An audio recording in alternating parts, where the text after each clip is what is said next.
আপনার কাছে আমরা জানতে চাই যে নির্বাচন কমিশন আপনি কেন এসেছিলেন, কি ধরনের আলোচনা হলো আপনাদের সাথে? আবার 1 মিনিট সময় চাই। আসসালামু আলাইকুম ওয়া রাহমাতুল্লাহি ওয়া বারাকাতুহু। প্রিয় সাংবাদিক বন্ধুগণ, আমরা মহান আল্লাহ তাআলার কাছে শুকরিয়া আদায় করছি। বাংলাদেশ জামাত ইসলামীর পক্ষ থেকে নির্বাচন কমিশনের সম্মানিত প্রধান নির্বাচন কমিশনার এবং কমিশনের সকল সদস্যের সঙ্গে সচিব সহ আমাদের একটা মত বিনিময় সভা নির্ধারিত সময়েই আমরা শুরু করতে পেরেছিলাম। আমাদের মধ্যে অত্যন্ত সৌহার্দ্যপূর্ণ পরিবেশে, খুবই খোলামেলা পরিবেশে, খুব ফ্রি নির্বাচনকে সুষ্ঠু, নিরপেক্ষ, অবাধ, গ্রহণযোগ্য, অংশগ্রহণমূলক করার ব্যাপারে আমাদের মত বিনিময় অনুষ্ঠিত হয়েছে। আমরা আমাদের বক্তব্যগুলো খুব লিখিত আকারে ওনাদের কাছে পেশ করেছি।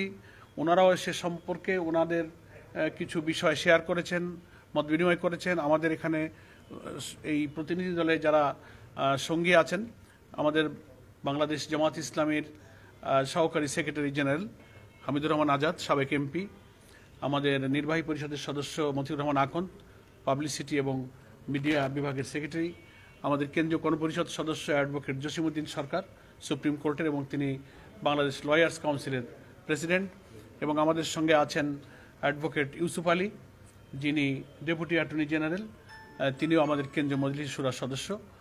আমরা খুবই আন্তরিকতা, সৌহার্দ্যপূর্ণ পরিবেশে, অ্যাডভোকেট কামাল উদ্দিন সাহেব আছেন, ঢাকা বারের সাবেক সিনিয়র ভাইস প্রেসিডেন্ট এবং মহানগরী জামাতের কর্মপরিষদেরও সদস্য।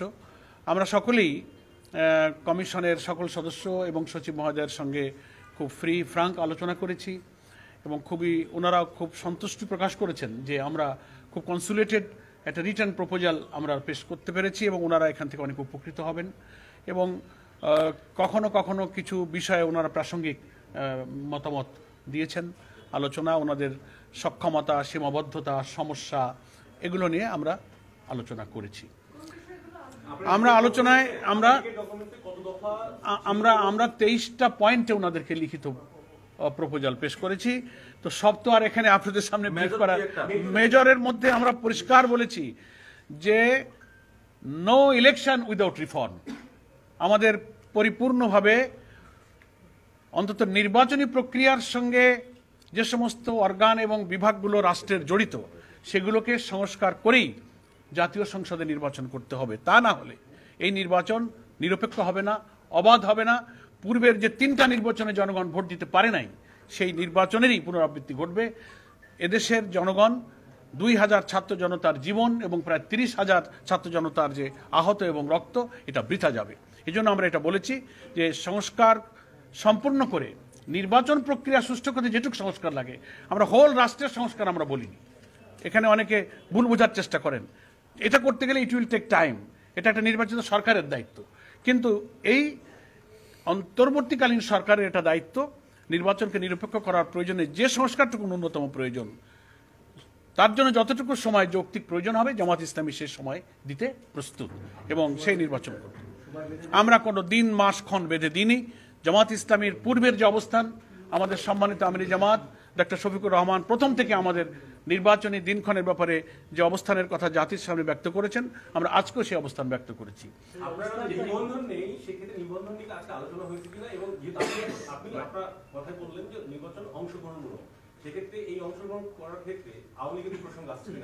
না, সে প্রসঙ্গ আমাদের আলোচনায় আসেনি, সেটা নির্বাচন কমিশনের ব্যাপার। আমরা আমাদের নিবন্ধনের বিষয়টা তো আদালতে পেন্ডিং আছে এবং আদালতে সেটা শুনানি চলছে।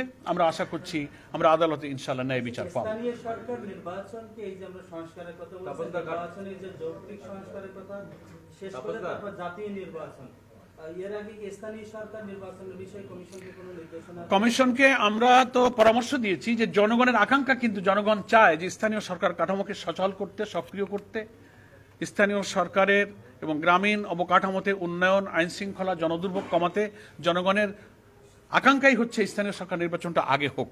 আমরা জনগণের এই আকাঙ্ক্ষার সাথে সমর্থন এবং সম্মান ব্যক্ত করেছি। হ্যাঁ কোনটা না আমরা অনেকবার বলেছি, এবং আমরা তো গত 25শে নভেম্বর সরকারের যে রিফর্ম কমিশন করা হয়েছিল, নির্বাচন ব্যবস্থার যে কমিশন একটা গঠন করেছিল সরকার, আমাদের কাছে লিখিতভাবে ওনারা আমাদের প্রপোজাল চেয়েছিলেন। জামাত ইসলামীর পক্ষ থেকে 25শে নভেম্বর রিটেন আমাদের একটা প্রপোজাল আমরা সেই রিফর্ম কমিশনের কাছে জমা দিয়েছিলাম। তার থেকে কিছু কিছু বিষয় আজকে আমরা এখানে পেশ করেছি। মেইন বিষয়গুলো আমি একটু বলি। আমরা আমাদের আজকের প্রস্তাবনার মধ্যে বলেছি সেটা হচ্ছে প্রপোর্শনাল রিপ্রেজেন্টেশন, পিআর, আনুপাতিক প্রতিনিধিত্ব হারে যে নির্বাচনের ব্যবস্থা আধুনিক গণতান্ত্রিক বিশ্বে প্রায় 60টির অধিক দেশে এটা প্রচলিত আছে।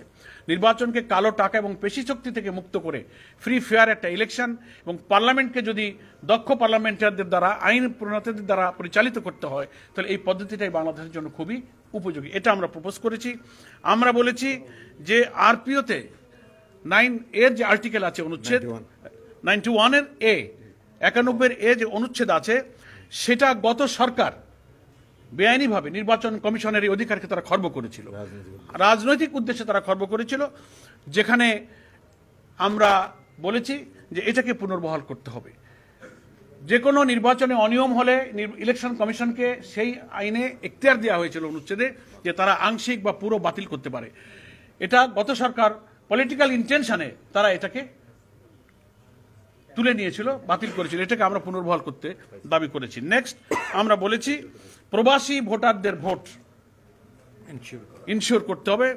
প্রায় 1 কোটির অধিক ভোটার কিন্তু আমাদের প্রবাসে তারা আছে, এটাকে আমরা ইনশিওর করতে বলেছি।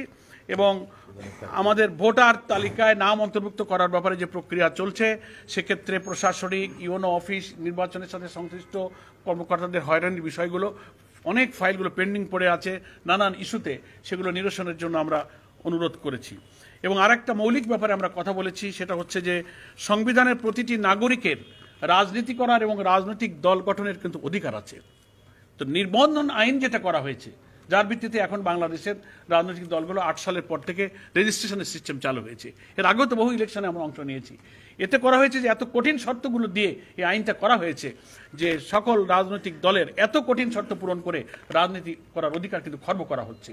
এজন্য আমরা এটা বলেছি যে এই আইনটা বাংলাদেশের সংবিধানের সাথে সাংঘর্ষিক, এটা বাতিল করা উচিত। রাজনীতি এবং দল করার অধিকার সকলের আছে, কঠোর শর্ত দিয়ে এখানে বিঘ্ন সৃষ্টি করা হয়েছে। এবং আমরা বলেছি সরকারি কর্মকর্তা এবং রাষ্ট্রের লাভজনক পদে অধিষ্ঠিত যারা, তাদের চাকরি থেকে বা দায়িত্ব থেকে অব্যাহতি অন্তত কমপক্ষে 3 বছর পূর্ণ না হলে তাদেরকে নির্বাচনে যোগ্য করা যাবে না। এই সমস্ত মেইন বিষয়গুলোতে আমরা আলোচনা করেছি। আরও তো প্রাসঙ্গিক খুঁটিনাটি রিলেটেড অনেক কথাবার্তা এসেছে। একজন বলেন। সেটা হচ্ছে যে জাতিসংঘের মানবাধিকার কমিশন, প্রশ্নের একটু বাইরে, জাতিসংঘের মানবাধিকার কমিশনের পক্ষ থেকে বলা হয়েছে তারা যে এই যে গুম খুন নিয়ে যে তারা যে তদন্ত করেছে, সেখানে জামাতের পক্ষ থেকে তারা কোনো সহযোগিতা পায়নি, আপনারা ইন্টারভিউ দেননি। এই বিষয়ে আপনাদের দলের অবস্থান কি? এই তথ্যটা নিয়ে আমরা গতকালকে গণমাধ্যমে বলেছি, এটা তথ্য সঠিক নয়। আমরা চেক করে দেখেছি। আমরা জাতিসংঘ হিউম্যান রাইটস কমিশনের সঙ্গে ফ্যাক্ট ফাইন্ডিং, যত তথ্য, যত ইনফরমেশন, যত মেল, সব আমরা রেসপন্স করেছি। এই তথ্যটা কিভাবে এসেছে আমরা চেক করব, এটা তথ্য আমরা যাচাই করেছি, এটা সঠিক নয়, ইনফরমেশন সঠিক নয়। একজন আমরা তো এটা বলেছি, এটা আমরা বলেছি গভর্নমেন্ট একটা টেন্টেটিভ আইডিয়া দিয়েছে। তারা যদি তাদের ঘোষিত সময়ে সংস্কারের প্রয়োজনীয়তা সম্পূর্ণ শেষ করে নির্বাচন ফ্রি ফায়ার করতে পারেন, তাতে আমাদের কোনো আপত্তি নেই।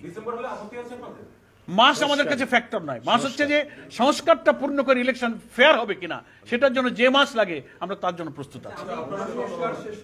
সংস্কার শেষ করেই নির্বাচন চান, একই সাথে স্থানীয় নির্বাচন জাতীয় নির্বাচনের আগে চান, কিন্তু এই দুইটা ইস্যুতে আমরা দেখছি বিএনপির অবস্থান বিপরীত।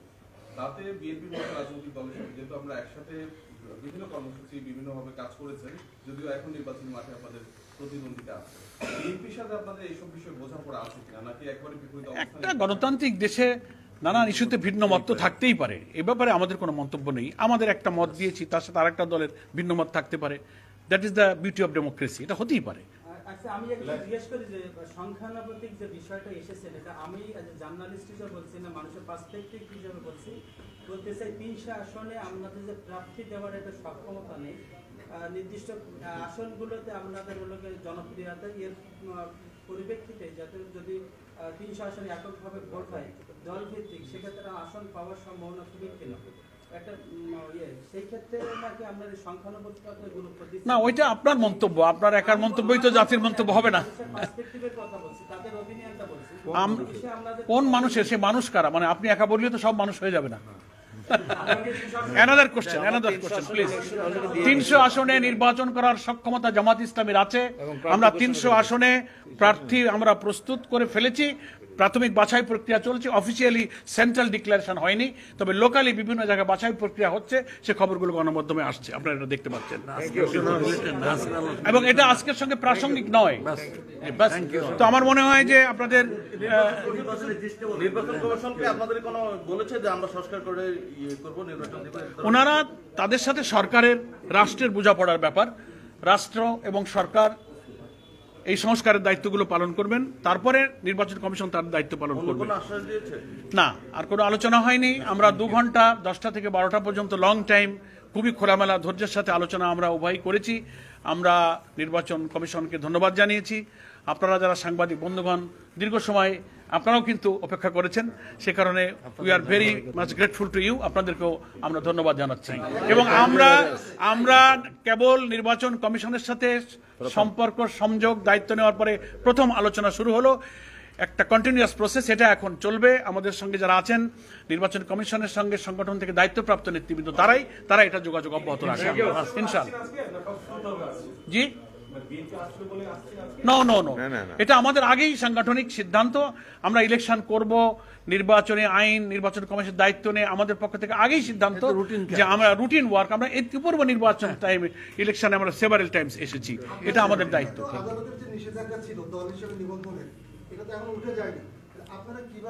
না, এই জবাব আমরা দিয়েছি। আমরা আমাদের এটা আদালতে আমাদের শুনানি চলছে, আমরা ইনশাআল্লাহ আদালতে সুবিচার পাবো, আমরা সেটা আশা করছি। না, নিষেধাজ্ঞাই তো দেয় না, এই কথাটা তো ঠিক নয়। না, এটা নিষেধাজ্ঞা নয়, এটা কোনো নিষেধাজ্ঞা নয়। প্লিজ, আপিল মামলা চলছে, 2টো রায় হয়েছে, একজন পক্ষে দিয়েছেন, 2জন ভিন্ন দিয়েছেন, এটা নিয়েই আপিল। সুতরাং একে কোনো নিষেধাজ্ঞার বিষয় নয়। এই মামলা নিষ্পত্তি হবে আপিল বিভাগে, আপিল শুনানির মাধ্যমে। থ্যাংক ইউ, ধন্যবাদ সবাইকে। নিবন্ধন প্রয়োজনই নাই, দল হলেই সেই ইলেকশন আগে ছিল না। বিফোর 2008 আমরা কি করেছি? আমরা ইলেকশন, আমাদের তখন নিবন্ধন আইন ছিল না। আমরা তখন বড় বড় দল, বিএনপি, আওয়ামী লীগ, জামাত, আমরা ইলেকশন করিনি। আমরা 91-এ করেছি, 79-এ করেছি, 86-88 বহু ইলেকশন আছে, তখন তো রেজিস্ট্রেশন আইন ছিল না। এগুলো করে মানে রাজনৈতিকভাবে দল করার, রাজনীতি করার অধিকারকে কিন্তু বিঘ্ন ঘটানো হয়েছে। এই জন্য আমাদের কনস্টিটিউশনের সাথে এই আইনটা কন্ট্রাডিক্টরি। গণতন্ত্র চেতনার প্রতীক আমাদের আছে, দাঁড়িপাল্লা, আমরা সুবিচার পাবো, সেই আইনেই এটা ফয়সালা হবে ইনশাআল্লাহ। Thank you.